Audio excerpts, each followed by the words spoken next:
Bismillahirrahmanirrahim. Assalamualaikum warahmatullahi wabarakatuh. Selamat pagi, salam sejahtera untuk semuanya. Alhamdulillah pada pagi hari ini kita berkumpul di ruang meeting di SMA Negeri 3 Klaten dalam rangka orientasi pengenalan nilai dan etika instansi pegawai Provinsi Jawa Tengah tahun 2026. Yang saya hormati Bapak DRS Sutrisno MPD selaku mentor. Yang saya hormati Bapak Ibu peserta orientasi pengenalan nilai dan etika, dan Bapak Ibu tamu undangan yang saya hormati. Pertama dan utama, mari kita memanjatkan puja dan puji syukur kehadirat Allah SWT yang mana pada pagi hari ini kita masih diberi nikmat sehat, sempat terbukti pada pagi hari ini kita dapat berkumpul di ruangan ini dalam rangka seminar tugas akhir orientasi pengenalan nilai dan etika tahun 2026. Perlu saya sampaikan susunan acara pada pagi hari ini. Acara yang pertama pembukaan, acara yang kedua menyanyikan lagu Indonesia Raya, acara yang ketiga sambutan dari Bapak DRS Sutrisno MPD selaku mentor, acara yang keempat pemaparan dari semua peserta orientasi pengenalan nilai dan etika pada pagi hari ini. Marilah untuk menyingkat waktu kita buka acara pada pagi ini dengan basmalah bersama-sama. Bismillahirrahmanirrahim.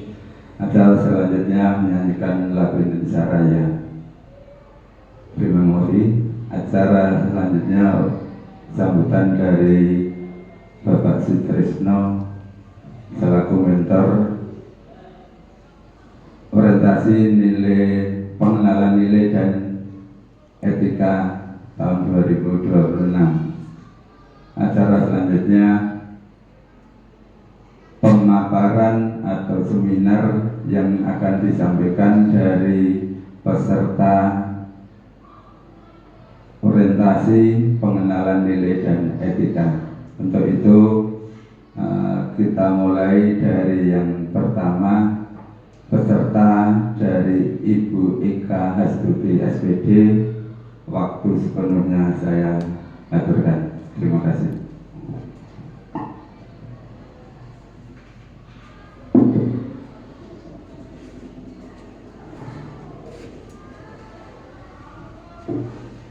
Assalamualaikum warahmatullahi wabarakatuh. Selamat pagi semuanya. Yang terhormat, saya ucapkan kepada Bapak mentor yaitu Bapak Dr. Andes Sutrisno MPD selaku mentor dan kepala sekolah SMA 3 Klaten, dan Bapak Ibu guru peserta P3K peserta MOOC pengenalan nilai dan etika bagi pegawai pemerintah dengan perjanjian kerja Pemerintah Provinsi Jawa Tengah tahun 2026. Perkenankan saya akan memaparkan presentasi saya yaitu laporan orientasi untuk pengenalan nilai dan etika bagi pegawai pemerintah dengan perjanjian kerja pada Provinsi Jawa Tengah tahun 2026. Sebelumnya perkenalkan saya adalah Ika Hastuti Fatmawati SPD, guru dari SMAN 3 Klaten dengan NIP 1984 0319 2024 21 2010 dengan periode angka tingkatan 1 sampai dengan 3. Kita lanjutkan. Nah, kita lihat yaitu kita mempunyai latar belakang dari MOOC kemarin, yaitu berdasarkan dengan keputusan kepala LAN nomor 228/PDP/07/2022 tentang pedoman orientasi pegawai pemerintah dengan perjanjian kerja. Pada penjelasan bab 4 dengan ketentuan yaitu pada pasal 31 itu adalah pemerintah wajib menyelenggarakan orientasi bagi P3K. Kemudian dilanjutkan ke pasal 32 pelaksanaan orientasi itu di mana ada satu pengenalan tugas dan fungsi ASN, kemudian pengenalan nilai dan etika pada instansi pemerintah. Begitu. Kemudian kita lanjutkan. Kemudian dilanjutkan dengan pengaturan tentang penilaian kinerja, yaitu di ayat 2 dan ayat 5 pada pasal 35 PP nomor 49 tahun 2018, yaitu tentang penilaian kinerja P3K. Kemudian berdasarkan perjanjian kerja tingkat individu dengan memperhatikan target sasaran, kemudian juga berdasarkan penilaian didelegasikan secara berjenjang kepada atasan langsung dari P3K. Kemudian kita lanjutkan setelah penilaian, yaitu kita beranjak ke RHK kita, yaitu rencana hasil kerja yang berdasarkan dokumen perencanaan yang memuat target dan sasaran kinerja. Kemudian berdasarkan instansi yang menerapkan sistem manajemen kinerja berbasis hasil. Kemudian kita lihat kita ketahui bahwa fungsi RHK sendiri itu adalah sebagai pedoman, kemudian sebagai tolak ukur dan evaluasi pegawai, kemudian sebagai alat untuk akuntabilitas dan transparansi kerja, menjadi dasar pemberian penghargaan atau sanksi. Itu berdasarkan fungsi dari RHK itu sendiri. Nah, kita lanjutkan. Kemudian kita lihat dari isi RHK itu sendiri, yaitu berdasarkan dari rencana kegiatan, kemudian target, indikator kinerja, nilai-nilai dasar dan output itu sendiri. Nah, semuanya berdasarkan dari kegiatan-kegiatan yang dilakukan dalam mencapai target, kemudian bertolak ukur dari pencapaian kegiatan tersebut. Dan dilanjutkan yaitu outputnya apa, yaitu hasil dari kegiatan yang dilakukan seperti dokumen, laporan, atau produk-produk yang relevan. Kemudian nilai-nilai dasarnya apa, yaitu prinsip-prinsip seperti akuntabilitas, kompetensi kerjasama, dan inovasi yang harus diterapkan dari pencapaian hasil kerja. Nah, seperti itu. Ada 5 ya tadi isi RHK-nya. Seperti itu. Lanjutkan. Kemudian dilanjutkan dari kita membuat dan merencanakan RHK tahunan, yaitu berdasarkan tujuan instansi unit kerja mandiri. Berarti berdasarkan unit kerja masing-masing, yaitu terselenggaranya proses pembelajaran dan program sekolah sesuai dengan visi misi dan tujuan sekolah masing-masing. Berarti setiap instansi itu mempunyai tujuan, mempunyai rencana hasil kerja yang didasarkan pada komitmen dari sekolah itu sendiri. Nah, contohnya di dalam rencana hasil kerja di SMA 3 Klaten, yaitu terlaksananya peningkatan kualitas praktik pembelajaran dari masing-masing guru. Kita lanjutkan. Nah, kita lihat dari RHK yang telah dibuat, rencana hasil kerja pimpinan, kemudian rencana hasil kerja, kemudian didasarkan pada evaluasi kinerja yang telah dibuat, yaitu tersusunnya perangkat pembelajaran yang berfokus pada implementasi kurikulum orientasi satuan pendidikan. Ya, kita lihat yaitu ada aspek yang disesuaikan, kemudian ada indikatornya.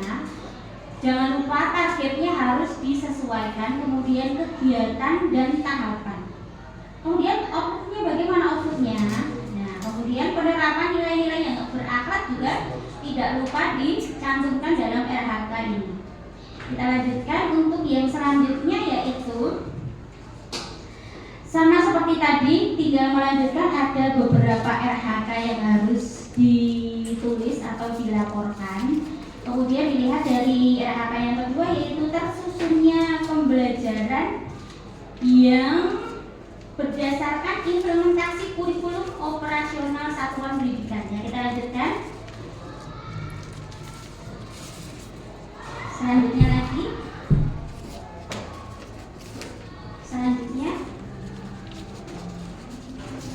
Kemudian ada 5 tadi ya, poin-poin yang harus ditulis dalam RHK. Sama, ada indikator, ada aspek yang harus disesuaikan. Ya, kita lanjutkan lagi. Kita lanjutkan lagi.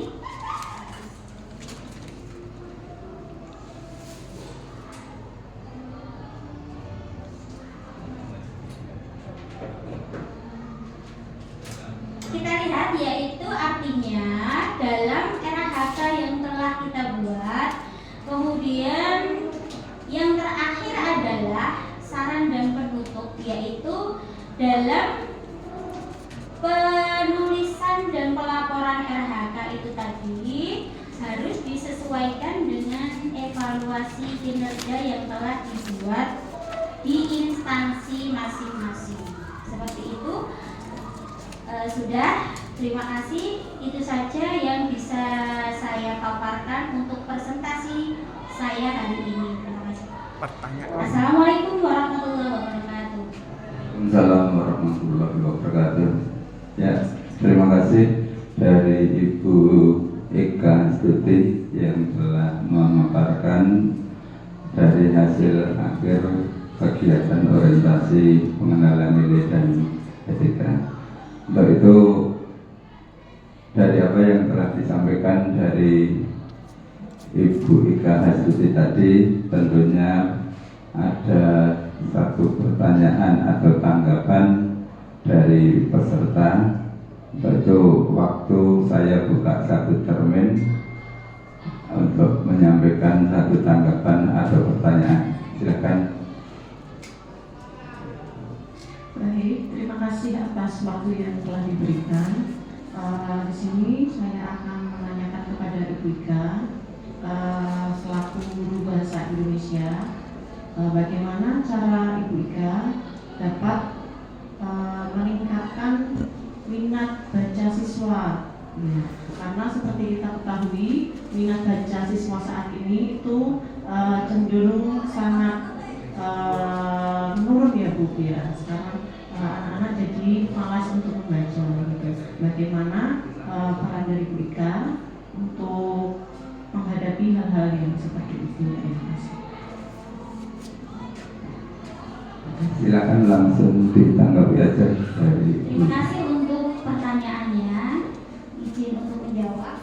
Kita ketahui bahwa banyak sekali siswa mempunyai karakter, mempunyai kepribadian masing-masing yang sangat berbeda. Kemudian di dalam pembelajaran, khususnya saya sebagai guru bahasa Indonesia, kemudian dalam pelajaran bahasa Indonesia itu banyak sekali siswa yang malas membaca. Itu bagaimana caranya agar saya bisa meningkatkan minat baca mereka, kemudian tujuan pembelajaran mereka tercapai, yaitu yang pertama kali yaitu saya identifikasi dulu permasalahannya, alasannya kenapa mereka bisa malas membaca, seperti itu. Jadi saya harus melakukan studi kasus pada beberapa siswa, kenapa mereka bisa malas membaca. Seperti itu. Kemudian yang kedua yaitu kita menggunakan metode pembelajaran yang variatif. Artinya jangan monoton. Misalnya ada sesekali kita menggunakan kuis, misalnya kita menggunakan kuisis atau Kahoot atau menggunakan macam-macam pembelajaran, atau kita memberikan mereka waktu untuk terjun ke lapangan untuk mempelajari hal-hal yang ada di lapangan, misalnya seperti itu. Kita menggali minat mereka itu di mana, seperti itu. Kemudian yang selanjutnya adalah memang kita harus menerapkan sistem pembelajaran yang berdiferensiasi, yaitu kita menggunakan sistem itu, yaitu siswa itu mempunyai bermacam-macam minat dan kemampuan. Nah, mereka menggunakan bagaimana mereka bisa belajar atau bagaimana mereka bisa menyukai sesuatu. Nah, kita melakukan sesuatu yang harus kita coba. Kemudian, oh ini apakah siswa tertarik atau tidak? Nah, seperti itu. Nah, kita lanjutkan yaitu memberikan sesuatu motivasi. Ya. Kita selalu memberikan motivasi, kemudian memberikan umpan balik, memberikan apresiasi pada mereka yang telah mempunyai nilai yang bagus, menguatkan agar mereka selalu semangat untuk tetap rajin membaca dan belajar. Seperti itu jawabannya. Terima kasih. Oke, dan cukup puas. Untuk acara tanggapan dan pertanyaan saya kira cukup.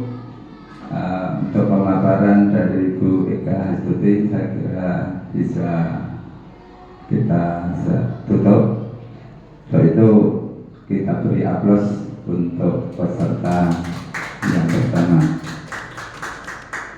Oke, saya lanjutkan untuk acara seminar